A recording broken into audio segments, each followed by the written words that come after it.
और साथियों, आज का हमारा जो टॉपिक है वो IUPAC nomenclature of coordination compound उपसय संयोजी यौगिक का IUPAC नामकरण। साथियों, ये टॉपिक हमारा यूपी बोर्ड, बिहार बोर्ड में तथा कंपटीशन लेवल जैसे नीट IIT में भी 2-4 नंबर का जरूर आता है। तो आज हम इसको ट्रिक के माध्यम से समझते हैं और ये बहुत आसान तरीके से हम आपको आज एक्सप्लेन करेंगे। चलो फ्रेंड्स, चलते हैं। सबसे पहले लिगेंड्स क्या हैं, लिगेंड क्या हैं और लिगेंड के IUPAC नाम तथा उन पर कौन कौन से आयन आते हैं, इसके बारे में आज हम समझते हैं। चलो फ्रेंड्स, पहला लिगेंड आता है हमारा H2O। H2O का IUPAC नाम क्या है? IUPAC नाम से पहले दो चीज और क्लियर करनी है। यदि हमारा कोई भी अगर हमारा कॉम्प्लेक्स कंपाउंड है या फिर कोऑर्डिनेशन कंपाउंड है, तो उसमें यदि H2O हमारा ब्रैकेट के अंदर आता है तो फिर इसका नाम क्या देना है, और यदि ब्रैकेट के बाहर आता है तो फिर इसका नाम क्या देना है। यदि ब्रैकेट के अंदर आता है H2O तो नाम देना पड़ेगा हमको एक्वा। क्या देंगे? एक्वा। और यदि यही H2O हमारा ब्रैकेट के बाहर पहुंच जाए, ब्रैकेट के बाहर, तब इसका नाम हम देते हैं हाइड्रेट। क्या देते हैं? हाइड्रेट। तो हमें एक चीज का ध्यान रखना है साथियों कि ऑब्लिक करके जब भी हम लिखेंगे तो वो समझ लेना ब्रैकेट के बाहर की चीज की बात कर रहे हैं, उसका IUPAC नाम ये देना पड़ेगा। H2O पे कोई चार्ज नहीं होता है, इसलिए इसको क्या बोलते हैं? जीरो आवेश। दूसरा आता है हमारा NH3। NH3 को हम एमीन भी कहते हैं और एमाइन भी कहते हैं।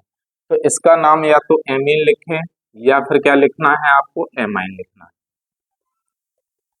इस पे भी कोई चार्ज नहीं होता। तीसरा टॉपिक आता है हमारा CO।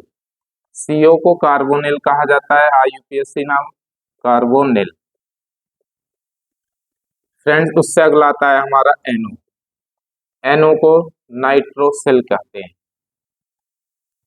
नाइट्रोसिल। इस पे भी कोई चार्ज नहीं आता, इसको भी जीरो रखा जाता है।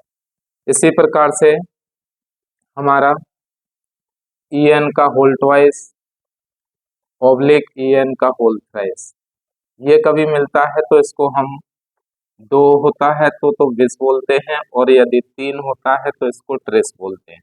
लेकिन कभी कभी इसका पूरा नाम भी लिख सकते हैं। पूरा नाम इसका ये आता है ethylene 1,2 die amine.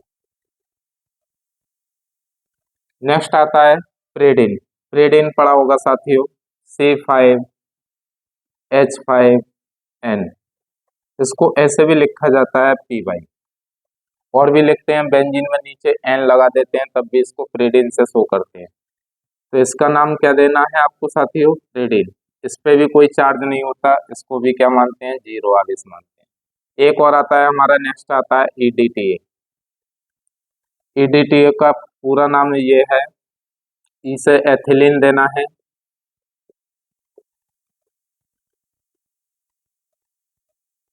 Die amine tetra एसीटेटो। अगर और कंप्लीट करना है तो 1,2 लगा देना है, 1,2 डाई एमीन टेट्रा एसीटेटो। इस पे भी कोई चार्ज नहीं आता, जीरो लिखा जाता है। साथियों, इसी प्रकार से ये तो है जीरो जिन पे कोई चार्ज नहीं आता था। अब बात करते हैं निगेटिव वाले और पॉजिटिव वाले। नेगेटिव में आता है हमारा F पे 1 माइनस। इसकी भी कुछ कंडीशन है, FCl Bri, ये हेलोजन होते हैं, और इन हेलोजन को जब अंदर आते हैं तो क्या नाम देते हैं, और ब्रैकेट से बाहर आता है तब इसका क्या नाम देते हैं। सभी के डबल डबल नाम देने हैं। F का नाम या तो फ्लोरो लिखेंगे या फ्लोराइडो लिखेंगे। दूसरा, यदि ब्रैकेट के बाहर आता है तो फ्लोराइड ही लिखना है। इसी प्रकार से साथियों, Cl का क्लोरो लिखना है, क्लोरो ना लिखें तो क्लोरेडो लिखना है, और यदि ब्रैकेट के बाहर आ जाता है तो इसका नाम देना पड़ेगा आपको क्लोराइड। फ्रेंड्स, इसी प्रकार से Br का ब्रोमो देना है, ब्रोमो ना दे तो ब्रोमाइड देना पड़ेगा ब्रैकेट के बाहर आने पर। इसी प्रकार से I का आयोडो देना है, और बाहर आता है तो आयोडाइड देना है,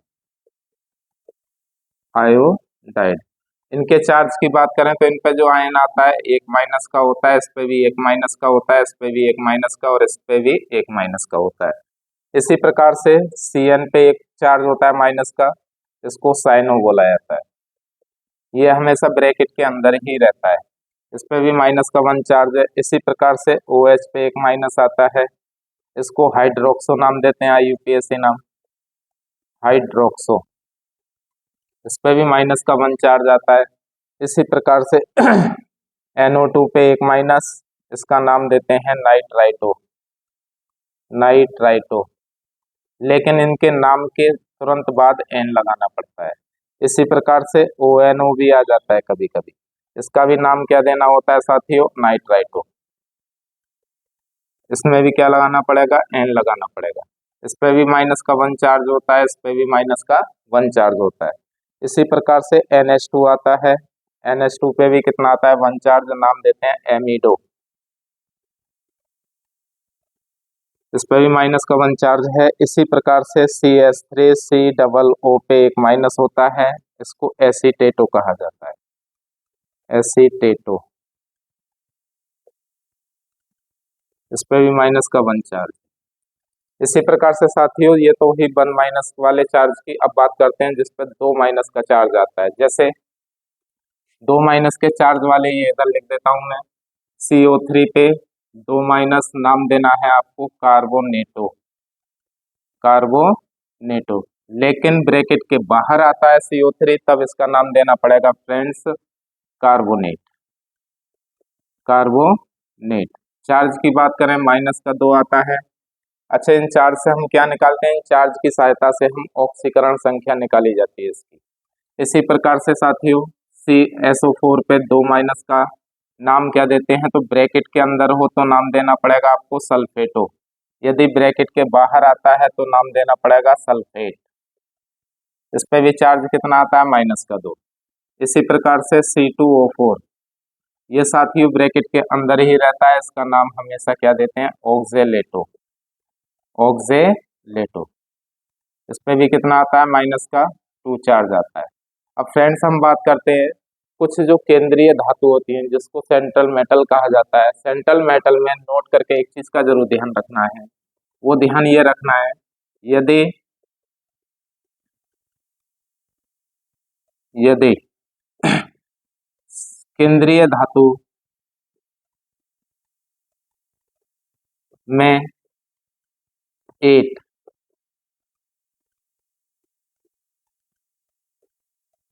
लगाते हैं, केंद्रीय धातु में 8 लगाते हैं, जैसे फॉर एग्जांपल अगर हम कोबाल्ट में 8 लगा दें तो कोबाल्टेट बन जाता है। इसी प्रकार से फेरेट बन जाता है, फेरस में 8 लगा देंगे फेरेट बन जाएगा। जिंक में 8 लगा देंगे जिंकेट बन जाता है। तो जिसमें उचित लगे उसमें 8 आप लगा सकते हैं, और जिसमें आपको सही नहीं लग रहा उसमें 8 नहीं लगाएं, कोई जरूरी नहीं। तो फ्रेंड्स ये बात हुई हमारे लिगेंड की। जब तक हमें ये लिगेंड क्लियर नहीं होंगे, जब तक हम किसी का IUPAC नहीं दे सकते। और साथियों आप सब जानते हैं कि ये बोर्ड में कम से कम 3 से 4 नंबर के आते हैं। चलो साथियों अब हम बात करते हैं कि इनका IUPAC नाम देने के लिए 2 फॉर्मूले हैं। इन फॉर्मूले को अगर हम याद कर लें तो कभी भी हमारा IUPAC नाम कभी गलत नहीं होता है। तो सबसे पहले हम बात करेंगे इसकी ऑक्सीकरण संख्या कैसे निकालते हैं, दूसरे स्टेप में इसका IUPAC नाम किस बेस पे देते हैं। तो फ्रेंड्स इसको आपको ये मिल जाएगा, इसको मैं थोड़ा सा रेज करता हूँ और नेक्स्ट अगला टॉपिक करते हैं। अब इसके सूत्र क्या हैं, तो फ्रेंड्स इसके सूत्र की अगर बात करें तो ये वाला मैं इसको रेज कर रहा हूँ, फिर इसके सूत्र की बात करते हैं, या यहीं पे लिख देता हूँ।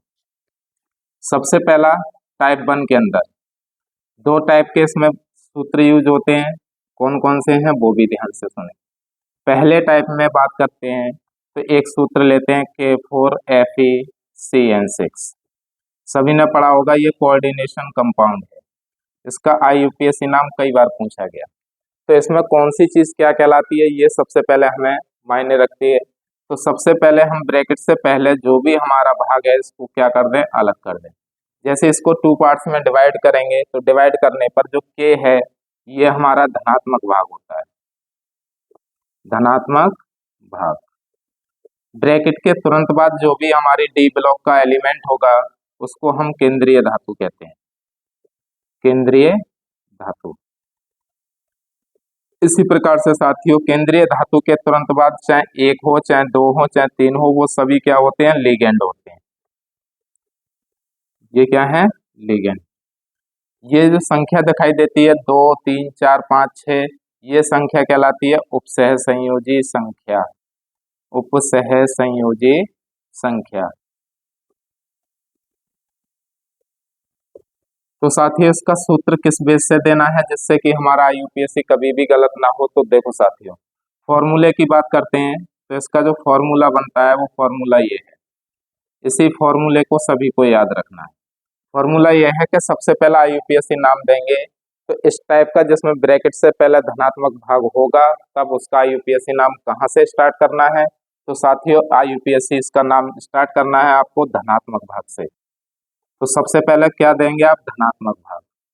जैसे जैसे इसका सूत्र कहता जा रहा है वैसे इसका आईयूपीएससी नाम देना है।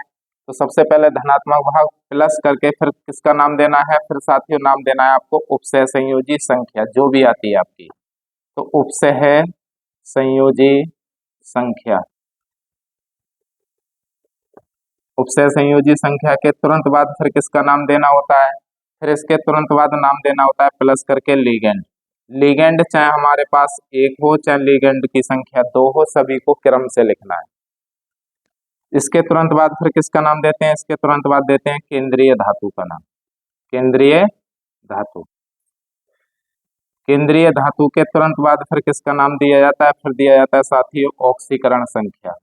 लेकिन ध्यान रहे ऑक्सीकरण संख्या को हम रोमन अंकों में लिखते हैं। किसमें लिखते हैं, रोमन अंकों में। तो अगर ये साथियों हमें सूत्र इसका याद है तो कभी भी आईयूपीएससी गलत नहीं होगा हमारा। चलो एक बार चेक करते हैं। सबसे पहले ब्रैकेट से पहले जो होता है वो क्या होता है, धनात्मक भाग। धनात्मक भाग नाम देना है।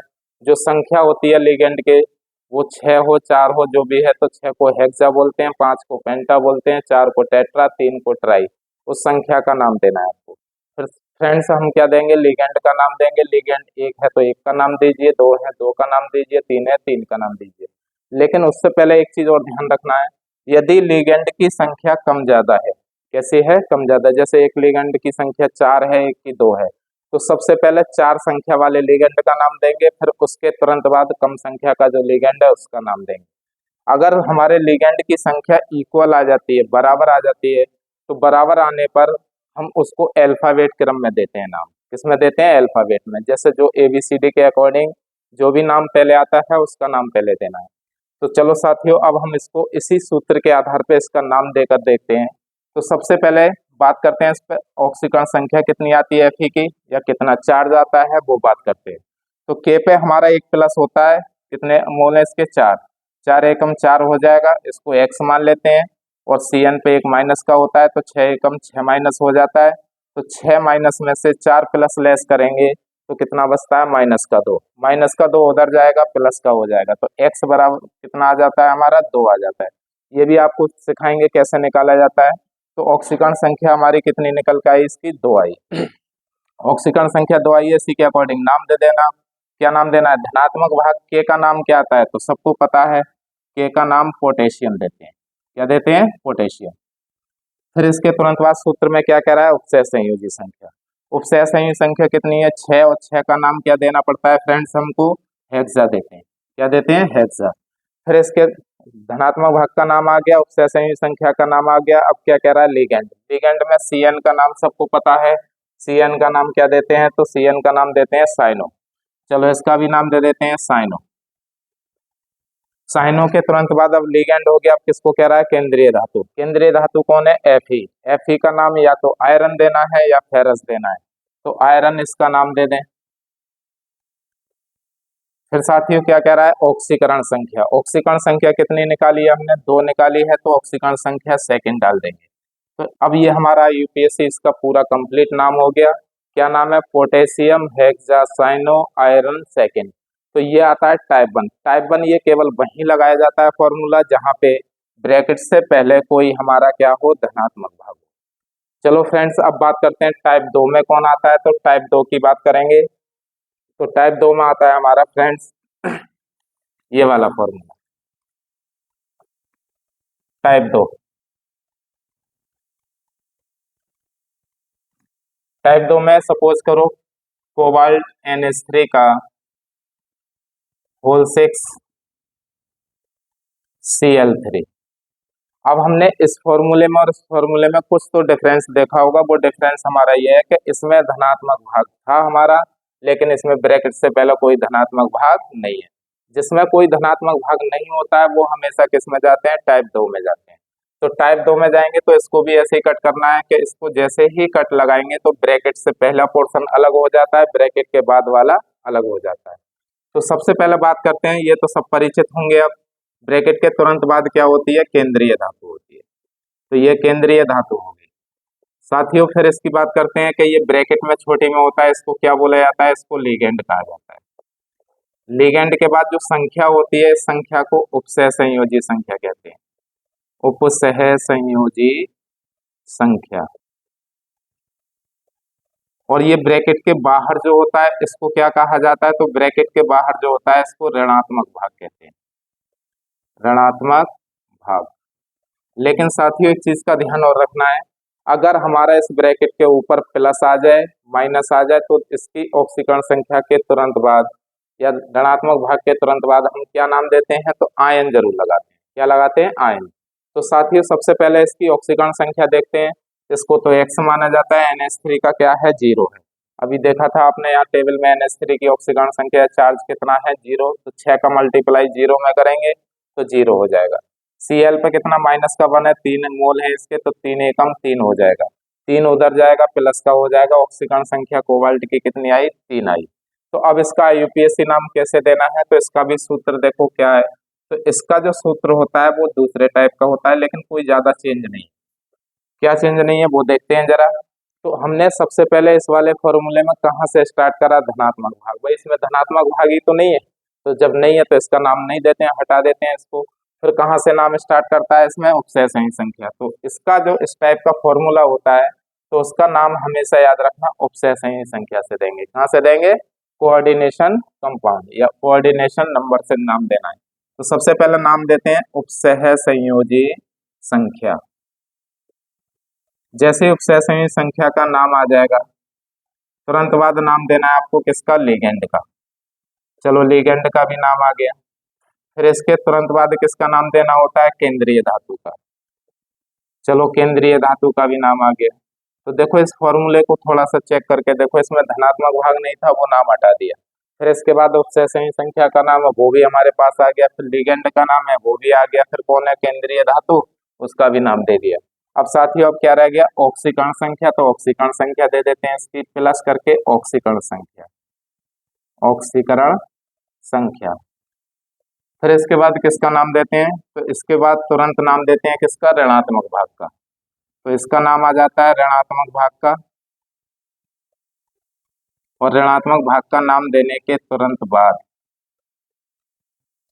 और ऑक्सीकरण संख्या को किसमें लिखेंगे, ब्रैकेट में।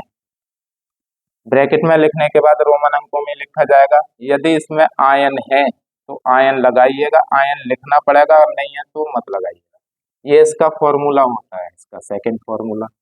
तो साथियों इसकी के आधार पे हम इस टाइप के सूत्र का क्या देंगे, IUPAC नाम देंगे। अब कैसे नाम दिया जाता है उसको चलो देखते हैं फ्रेंड्स। तो सबसे पहले हमारा स्टार्टिंग कहाँ से हो रहा है, फॉर्मूला। तो फॉर्मूले के अकॉर्डिंग ही हमको नाम देना है। तो सबसे पहले नाम कह रहा है उपसह संयोजी संख्या। किसको कह रहा है, उपसह संयोजी संख्या। कितनी है हमारे पास, 6 है। तो 6 का नाम सबको पता है, क्या नाम आता है, हेक्सा। फिर इसके तुरंत बाद किसके नाम की बात कर रहा है, लिगेंड। लिगेंड कौन है, NH3। NH3 का नाम सबको पता है, क्या देना है, या तो एमीन देना है या फिर एमाइन देना है। इसके तुरंत बाद किसकी, केंद्रीय धातु। केंद्रीय धातु को कोबाल्ट कहते हैं। क्या कहते हैं, कोबाल्ट। मैंने अभी लिखाया था नोट में, यदि केंद्रीय धातु में 8 लगाना उचित लगता है तो लगा भी सकते हैं, और मत लगाओ, कोई जरूरत नहीं। ठीक है, तो कोबाल्ट में 8 लगाएंगे, क्या बन जाएगा, कोबाल्टेट, कोबाल्टेट। फिर इसके बाद किसका नाम कह रहा है, ऑक्सीकरण संख्या। ऑक्सीकरण संख्या निकाली थी, कितनी आई थी, थर्ड। थर्ड लिख दो। फिर किसकी बात कर रहा है, ऋणात्मक भाग। कौन है ऋणात्मक भाग, Cl है। अभी हमने एक चीज सिखाई थी आपको यदि Cl ब्रैकेट के अंदर हो तो क्या नाम देना है, ब्रैकेट के बाहर आ जाए तब क्या नाम देना है। तो ब्रैकेट के बाहर आने पर इसका नाम दिया जाता है क्लोराइड। क्लोराइड। तो ये इसका आईयूपीएसी नाम हो गया फ्रेंड्स। क्या नाम हुआ इसका पूरा, हेक्साएमीन कोबाल्टेट क्लोराइड। अगर इस पे प्लस माइनस होता तो आयन भी लिख देते। तो साथियों ये थे आईयूपीएसी, और इनके आधार पर हमारा अगर फॉर्मूले याद कर लेते हैं तो कभी भी हमारा आईयूपीएसी गलत नहीं होगा। और ये सबसे अच्छा माध्यम होता है इसका कि बोर्ड में हमारे 3-4 नंबर क्या होते हैं, बिल्कुल एग्जैक्ट पक्के हो जाते हैं, कभी भी हमारे आईयूपीएसी गलत नहीं होने के। तो साथियों फिर मिलते हैं एक नए टॉपिक के साथ, और जब तक के लिए आप अपना ख्याल रखें। धन्यवाद।